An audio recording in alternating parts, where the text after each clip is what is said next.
Welcome back to the Deep Dive, the show where we take your sources, dig in, and really pull out the most important insights. Glad to be there. Today we're looking at a stack of clinical guides and research you shared. It's all centered around a pretty specific puzzle in veterinary medicine. Third eyelid protrusion in dogs and cats. That's right. Most people kind of know their pets have these hidden extra eyelids, right? In the inner corner of the eye, the nictitating membrane. Yeah, you barely see it normally. Exactly. Maybe just a quick flicker during a blink or if they're sleeping. But sometimes it stays visible, it protrudes, and these sources are really clear. That's always a clue that something else is going on. Right, like a signal from the body. So our mission in this deep dive, using these excellent resources you sent, is to understand what that signal really means. Why does this third eyelid pop out? What could be causing it? And how do vets actually figure it out? It's a fantastic example, really, of how veterinary diagnostics works. It's often like detective work. One single sign can point in, well, a lot of different directions. Okay, let's grab our magnifying glasses then and start the investigation. Yeah. First, the basics. What exactly is this third eyelid we keep mentioning? Okay, so the sources describe it as this triangular fold of tissue right in the inner or medial corner of the eye. And it's not just a flap of skin. No. No, it's got structure. There's a cartilage skeleton inside, like a frame. And crucially, there's a gland at its base that's, well, surprisingly important. It produces something like 30 to 50% of the eye's tears. Wow, that much. Yeah, quite a bit. And it also has lymphoid tissue, which is part of the immune system, kind of monitoring things locally. So it's protective, it makes tears, it helps with immunity, and normally it's just tucked away, right? Right, retracted. Its movement is mostly passive in dogs. It just, sweeps across the eye when the eyeball pulls back slightly, like when they swallow or during a blink. And I saw a cool detail in the sources. Cats have a bit more control. Something about nerves. That's right, yeah. Cats actually have some partial sympathetic nervous system control over it. A bit different than dogs. But the main point is, because it's normally tucked away, seeing it persistently protruding, that's the key first clue. The guides are very clear on this. Persistent or prominent protrusion is never considered normal. It's a sign. Needs investigating. Okay, so seeing it is the clue. What are the main suspects behind why it protrudes then? The sources talk about different mechanisms, right? That's not always the eyelid itself that's the problem. Precisely. That's a key point. One really common mechanism is when the eyeball itself sinks deeper into the socket. The technical term is enophthalmos. Enophthalmos, okay, so the eye recedes? Kind of, yeah. It sits further back than normal, and when that happens, the third eyelid just passively comes forward to fill that space. Ah, okay, so it's filling the void, basically. Exactly, and that's a really, really frequent reason for seeing it. Got it. So the eye sinking back is one way. What about the opposite? Can it be pushed forward? Yes, absolutely. That's another mechanism. Something behind the eye in the orbit is pushing the eyeball forward. We call that exophthalmos. Exophthalmos. So something taking up space back there. And while this pushes the main globe forward, it can also kind of displace the third eyelid and push it forward into view at the same time. Right, so the eyeball moving either way back or forward can make the third eyelid show up. What else can cause it? Well, there's a whole category related to nerve issues, specifically the sympathetic nerve supply. The one you mentioned in cats. Yeah, but it's relevant in dogs, too. Normally, the sympathetic system provides some tone that helps keep the third eyelid retracted. If that nerve supply gets disrupted, that tone is lost. And it just relaxes. Kind of, yeah. It passively relaxes and protrudes forward because that restraining tone isn't there anymore. Okay, that makes sense, like a muscle losing tension. What else? Then there's a more direct mechanism, swelling or enlargement of the third eyelid itself. Ah, so the eyelid tissue gets bigger. Exactly. If the tissue or the gland within the eyelid gets inflamed, swollen, or if there's a mass like a tumor growing right there, it just physically gets bigger and gets pushed into view. Simple mechanics, really. Okay, swelling right where it sits. Right. And finally, the sources really highlight that pain is a major trigger. Ocular pain. How does pain make it protrude? When an eye is painful, the pet often retracts the globe, pulls it back into the socket. There's a specific muscle for this, the retractor bulbi muscle.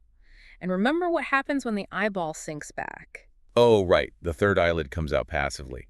So the pain makes the eye pull back, and that makes the eyelid pop out. Exactly. It's a protective reflex against the pain, but the result is that visible third eyelid. Okay, so just to recap the mechanisms. Eye sinking back, eye being pushed forward, nerve issues causing loss of tone, the eyelid itself swelling up, and pain causing the eye to retract. That covers the how. Now, when a vet is looking at a pet with this sign, what are the visible clues that help narrow things down? Yeah, the appearance gives essential clues for the detective work. First big question, is it unilateral, just one eye, or bilateral, both eyes? And that tells you something specific. Oh yeah, it's a major fork in the road for the investigation. Unilateral protrusion, just one eye, often points to a problem localized right there, in that specific eye, or the orbit behind it, or maybe a nerve pathway just on that side. Makes sense. Local problem, local sign. Right. Whereas bilateral protrusion, seeing it in both eyes, that's much more likely to signal something systemic, affecting the whole body. Or maybe an issue affecting both sides of the nervous system or both eyes at once. Okay. And what about the look of the eyelid tissue itself? Does it just look normal but visible, or does it look unhealthy? Good question. Yes, you need to look closely at the membrane itself. Is it smooth and, a normal pale pink?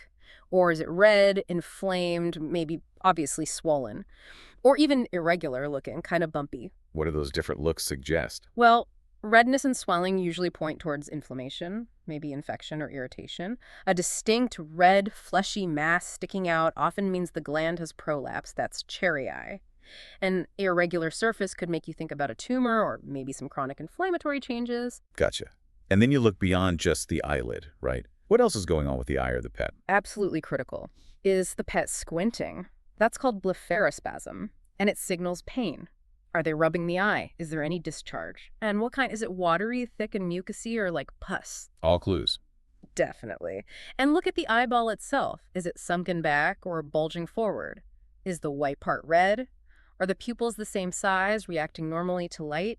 And then, you zoom out, look for systemic signs. Is the pet acting lethargic, off its food, running a fever, losing weight or muscle? All these pieces together build the picture. Right, pulling together all the evidence. Okay, now let's dig into the actual suspects, the specific conditions that can cause this, based on those mechanisms we talked about. Okay, let's start with causes related to pain or irritation in the eye. Things that just make the eye hurt or feel uncomfortable, triggering that globe retraction we mentioned. What are some common ones the sources list there? Things like corneal ulcers, basically scratches or sores on the surface of the eye, often just in one eye. Conjunctivitis, inflammation of the pink tissues lining the lids and covering the white part. Foreign bodies are common too, like a piece of grass seed or dirt stuck under the eyelid. Ouch. Yeah. Glaucoma, that's high pressure inside the eye, very painful. Uveitis, which is inflammation inside the eye itself. Even things like chronic dry eye, KCS, or eyelid problems where the lid rolls in or out improperly, that can cause enough discomfort to make the third eyelid come out. So basically anything that makes the eye uncomfortable is on the list. Got it. Hmm. Now, what about problems behind the eye orbital disease? You said this relates to the eye sinking or bulging. Yes, this category is all about things taking up space or causing inflammation in the orbit, the bony socket. Think abscesses, pockets of infection. Cellulitis, which is more diffuse inflammation. Cysts. Or, unfortunately, tumors, neoplasia growing behind the eye. And these push the eye forward. Often they cause exophthalmos, pushing the eye forward, but they can also displace the third eyelid as they grow. The sources make a useful distinction. Infections, like abscesses, tend to come on suddenly, are very painful, and often seen in younger animals. Tumors, on the other hand, are usually more gradual, maybe less obviously painful initially, and more common in older pets. That's a helpful pattern. Yeah. Okay, what about problems specifically with the third eyelid itself? Things originating right there. Ah, yes. This is where some well-known conditions fit. Probably the most famous is cherry eye. That's the one that looks like a little pink or red ball in the corner. Right. Exactly that. It's actually the tear gland of the third eyelid, the one making all those tears that has popped out or prolapsed from its normal position down at the base. The sources explain it's usually due to weakness in the connective tissues that normally hold it in place. And some breeds are prone to it? Very much so. Often seen in young dogs of specific breeds, bulldogs, cocker spaniels, beagles, shih tzus, lots of the brachycephalic breeds, and some cat breeds too, like Burmese. Okay. Besides cherry eye, any other structural issues? There's something called aversion of the third eyelid cartilage. Remember that T-shaped cartilage frame inside? Sometimes, instead of lying flat against the eye, it curls outwards. You might see this in breeds like Weimaraners or Great Danes. Less common than cherry eye, but it happens. And tumors can start there too. Sadly, yes. Neoplasia can arise right from the third eyelid tissues themselves. Squamous cell carcinoma, adenocarcinoma, those are mentioned. Also, certain chronic inflammatory conditions can affect the third eyelid directly, causing it to thicken and protrude. Plasmoma is a specific one, seen almost exclusively in German Shepherds. Plasmoma. Okay, let's switch gears to the suspects related to nerve issues. That's sympathetic supply disruption. Right. This points strongly towards a condition called Horner's syndrome. It's quite a classic presentation, often just on one side. What are the signs? You typically see a combination, a constricted pupil, so it looks smaller than the other eye, a droopy upper eyelid. The eyeball might look a bit sunken, that's an ophthalmos again, and you get that passive third eyelid protrusion. Seeing that cluster of signs really puts Horner's high on the list. And what causes Horner's? What damages those nerves? Well, frustratingly, in about half the cases, especially in dogs, no underlying cause is ever found. We call that idiopathic Horner's. Just happens. Seems like it, yeah. But it can be caused by other things, and that's why investigation is important. Things like trauma, maybe to the neck or chest where the nerve runs, ear infections, especially deep middle ear infections, tumors anywhere along the nerve's path, or even spinal cord problems. So you have to rule out the serious stuff. Any other neurological causes for protrusion? The sources mention tetanus. That's the disease caused by a bacterial neurotoxin, often called lockjaw. It causes severe muscle rigidity all over the body, and that can include the muscles around the eyes, leading to bilateral third eyelid protrusion, along with all the other stiffness signs. Right. And there's a rare but very severe condition, mostly described in cats, called dysautonomia or Key-Gaskell syndrome. It's a widespread failure of the autonomic nervous system. You get bilateral third eyelid protrusion, but also dilated pupils, dry eyes, dry mouth, severe constipation. Really devastating systemic signs. Wow, sounds serious. Okay, what about systemic illnesses? Things affecting the whole body, not starting in the eye area. How do they cause protrusion? Usually, these lead to that anophthalmos, the eye sinking back. Severe dehydration or significant weight loss, what vets call cachexia or emaciation. Like when an animal is really sick and wasting away. Exactly. They lose the pad of fat that normally sits behind the eye, cushioning it. Without that fat, the globe just sinks back into the orbit. Less padding, eye sinks back. Makes sense. And because the eye sinks back, the third eyelid passively protrudes. You often see this bilaterally in these cases. Okay. Any other systemic links? Well, a really common but temporary cause listed in the sources is tranquilization or sedation. From medication. Yes. Many common sedatives, like isopromazine, cause muscle relaxation, and that includes the muscles holding the third eyelid back. So you get temporary bilateral third eyelid protrusion. It's a totally normal, expected effect of the drug and just wears off as the pet wakes up. Good to know. So if your pet looks a bit dopey after a vet visit and has this, it's likely just the meds. Very likely, yes. Another interesting one, mainly mentioned in cats, is something called Hawes syndrome. Hawes syndrome. Yeah. It's characterized by bilateral third eyelid protrusion, often happening alongside some kind of gastrointestinal upset, especially diarrhea, either acute or chronic. That's an odd link. Do they know why? The exact mechanism isn't fully understood, according to the sources. It's suspected to involve some kind of temporary disruption of the sympathetic nerve supply, maybe triggered by the GI issues, but it's not entirely clear. The good news, though, is that it usually resolves on its own, spontaneously, within a few months. And it's diagnosed by ruling other things out. Pretty much, yeah. A diagnosis of exclusion. You check for all the other causes, and if nothing else fits, especially if there's concurrent GI upset in a cat, you might suspect Hawes. Okay. The sources also mentioned eyes that are just small. Right. Microphthalmos, which means the eye is abnormally small right from birth, congenitally. Or phthisis bulbi, where the eye has become shrunken and non-functional due to severe past injury or inflammation. In both cases, because the globe itself is smaller than normal, the third eyelid just looks relatively more prominent or elevated. It's not protruding more. The eye is just smaller behind it. Exactly. And finally, just to be complete, some pets just naturally have more visible third eyelids due to their breed conformation. Like it's just how they're built. Yes. Some breeds, like certain pointers or Dobermans, just have deeper set eyes and maybe more prominent third eyelids naturally. The sources stress this isn't a disease state, it's just their normal anatomy. Doesn't cause a problem, doesn't need treatment. Wow. That is a long list of potential culprits. So, faced with all this, how do vets actually solve the case? The sources really emphasize needing a systematic approach. Absolutely. You can't just guess. It starts with gathering all the initial evidence, a really thorough history from the owner. Like detective work, asking questions. Exactly. When did you first notice it? One eye or both? Any signs of pain, like squinting or rubbing? Any discharge? What does it look like? Has the pet been sick otherwise?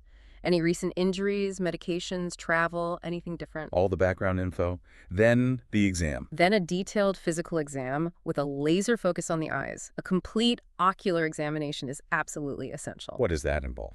Looking closely at all the structures of both eyes, checking pupil size and their reaction to light, testing vision reflexes like the Metis response. Then specific tests are usually done. Measuring tear production with a Schirmer tear test strip, putting a special fluorescein stain in the eye to check for corneal ulcers or scratches, measuring the pressure inside the eye with tonometry to rule out glaucoma. Standard toolkit for eye issues. Pretty much. The sources also mention gently feeling around the orbit, the bone around the eye, checking for any swelling, pain, or asymmetry, and trying to gently push the eyeball back into the socket that's called retropulsion. Seeing if it moves normally or if there's resistance can give clues about what's behind it.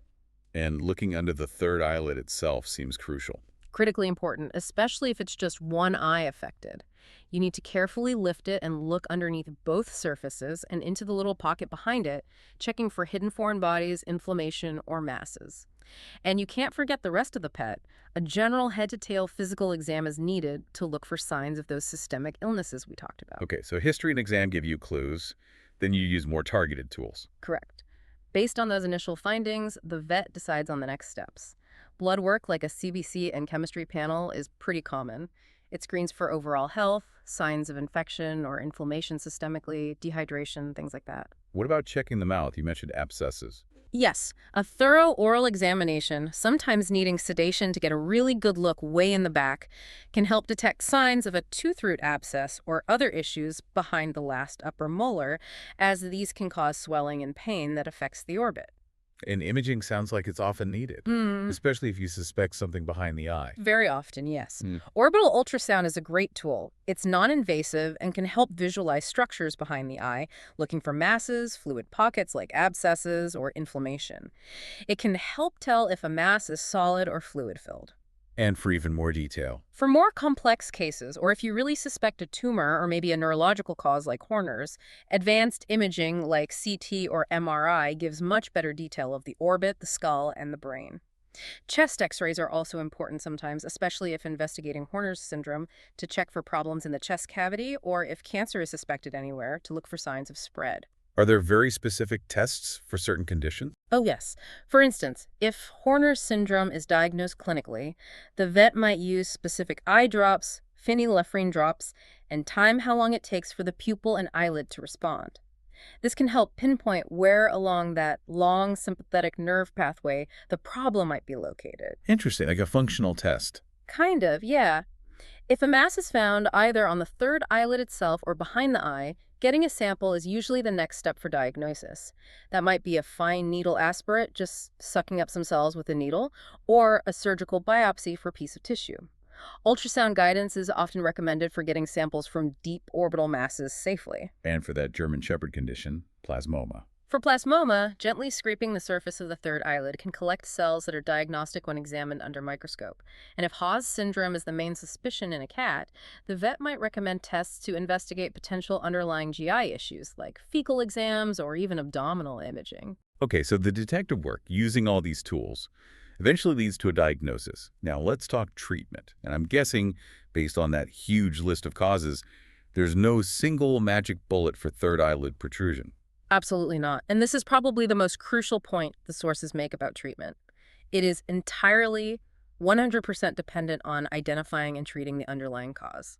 You cannot effectively treat the protrusion itself in isolation. You have to address why it's happening. So you treat the cause, not the sign. If the cause is pain, like from a corneal ulcer. You treat the ulcer. That usually involves specific eye medications, maybe antibiotics, maybe something to help with healing, and often an e-collar, the cone, to stop the pet from rubbing and making it worse. If it's a foreign body causing irritation, you remove the foreign body.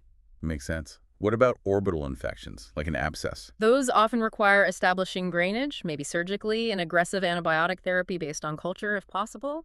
Orbital cellulitis usually responds to antibiotics too. And orbital tumors. You mentioned those are often serious? They are. Treatment typically involves surgery to remove the tumor. Depending on the type of tumor, its location, and how invasive it is, This can be complex surgery, and sometimes, unfortunately, it requires removing the eye and surrounding orbital tissues, a procedure called exenteration, to get the whole tumor out. Wow, that's major surgery. It is. Radiation therapy or chemotherapy might also be recommended, especially if the tumor couldn't be completely removed or if it's a type known to spread. Vision loss in the affected eye is often a significant risk or consequence with orbital tumors. Okay, now back to cherry eye. This seemed like a really important point in the sources regarding treatment. Yes, absolutely vital takeaway here. The sources are incredibly strong and consistent on this point. The prolapse gland of the third eyelid should always be surgically replaced. There are specific techniques vets use, like tacking procedures or pocket techniques, to suture the gland back down into its normal position. And they specifically say not to remove it. They strongly discourage removal, emphatically. Why is removing it so bad? We touched on the tear production. Exactly. Because that gland produces such a significant portion of the eye's tears, 30 to 50%, remember. Removing it dramatically increases the pet's risk of developing severe chronic dry eye, keratoconjunctivitis sicca, or KCS later in life. And KCS is a big deal. Oh, absolutely. It's a painful condition that requires lifelong management, usually with daily, often multiple times a day, expensive eye medications just to keep the eye comfortable, lubricated, and to prevent serious complications like corneal scarring, pigmentation, and even blindness. Surgically replacing the gland preserves that crucial tear function and avoids condemning the pet to potential lifelong KCS. Okay, that is crystal clear. Surgical replacement for cherry eye, never removal. Got it. What about that averted cartilage issue? That also requires surgical correction to reshape or reposition the cartilage. And plasmoma in German Shepherds. That's typically managed, not cured. It usually requires long-term, often lifelong, treatment with topical immunosuppressant medications like corticosteroid or cyclosporine eye drops to keep the inflammation under control. Okay, what about Horner syndrome? If they can't find an underlying cause, the idiopathic kind. Often, no specific treatment is needed for the Horner signs themselves in those idiopathic cases. The sources mention that about half of them resolve on their own, spontaneously, usually within several weeks to a few months. If an underlying cause is found, of course, you treat that cause. The phenylephrine eye drops used for diagnosis can sometimes be used cosmetically, short-term, to temporarily resolve the droopy eyelid and protrusion, but they don't fix the underlying nerve issue. And Hawes syndrome in cats. Usually resolves on its own too, spontaneously within a few weeks. Treatment often involves supportive care for any underlying gastrointestinal problem that might be present. Right, and those really severe systemic things like tetanus or dysautonomia. Those require very intensive specific medical management aimed at the systemic disease itself, often involving hospitalization and specialized care. The eye signs are just one part of a much bigger picture. Well, the vet is figuring things out, or while the primary treatment is starting to work. Are there things they do just for comfort or support related to the eye? Yes, definitely. Symptomatic care is often important. Things like artificial tear ointments or lubricating drops can be used if the eye surface seems dry or exposed due to the eyelid position. Sometimes anti-inflammatory eye drops are used to reduce secondary swelling or redness. And, as mentioned, an e-collar is often crucial to prevent self-trauma from rubbing or scratching, which can cause serious damage very quickly. And sometimes maybe just watching and waiting is appropriate. In very mild cases, or if Hawes syndrome is strongly suspected and the cat is otherwise well, a period of careful observation might be recommended initially. But that always comes with clear instructions for the owner on exactly what signs should prompt an immediate recheck like any worsening, signs of pain, changes in vision, or the pet becoming unwell. Okay, makes sense. Looking ahead then, what's the general long-term outlook, the prognosis for a pet with third eyelid protrusion? Well, as you might guess by now, it's entirely dictated by the underlying cause. There's no single answer for the protrusion itself. But for some causes, it's pretty good. Yes. The prognosis is generally considered good to culturally. Excellent for conditions like cherry eye or averted cartilage, assuming they're treated appropriately with surgery. Also good for most cases of idiopathic Horner syndrome, since many resolve on their own. Hawes syndrome usually resolves completely, and protrusion caused by temporary issues like dehydration or sedation has an excellent prognosis once the underlying issue is corrected or the medication wears off. And when is the outlook more concerning? Prognosis becomes more guarded to poor if the underlying cause is something serious and difficult to treat. Things like an aggressive orbital tumor, especially if it's malignant or can't be completely removed. Severe, widespread neurological diseases like dysautonomia carry a poor prognosis. And conditions that lead to chronic severe complications like advanced glaucoma that's already caused blindness, or severe dry eye that doesn't respond well to treatment, those also have a more guarded outlook for long-term comfort and vision. It really all comes back to that underlying diagnosis. Every single time. So as we wrap up this deep dive, what are the absolute key takeaways from these sources for anyone listening, maybe someone who's noticed this in their own pet or is just trying to understand it better? I think the biggest takeaway is exactly what we started with and kept coming back to. Hmm. Third eyelid protrusion is a sign. It's not a diagnosis in itself. It's a signal flag from the body that there's an underlying problem that needs to be properly investigated by a veterinarian. Can't just ignore it or assume it's nothing. Definitely not. And because the treatment is so specific to the cause, getting that accurate diagnosis is absolutely essential before starting any treatment plan. Don't just treat the sign. And that critical cherry eye point, worth saying one more time. Absolutely. For cherry-eyed, the prolapse gland, the sources are unanimous and emphatic. Surgical replacement, never removal. This is crucial to prevent the potentially devastating long-term complication of severe dry eye. It's a really important message for owners of predisposed breeds. Okay. And understanding conditions like Horner's and Haas seems helpful too. It is. Knowing the classic signs of Horner's helps owners understand why a vet needs to do a diagnostic workup to rule out potentially serious causes, even though many idiopathic cases do resolve on their own. And for Haas syndrome in cats, understanding that it often occurs with GI upset and usually resolves spontaneously can be reassuring, but it still warrants a vet visit initially to make sure it's not something else. And generally, just staying observant and communicating with your vet seems key. Absolutely. Follow-up is important to monitor how things are going.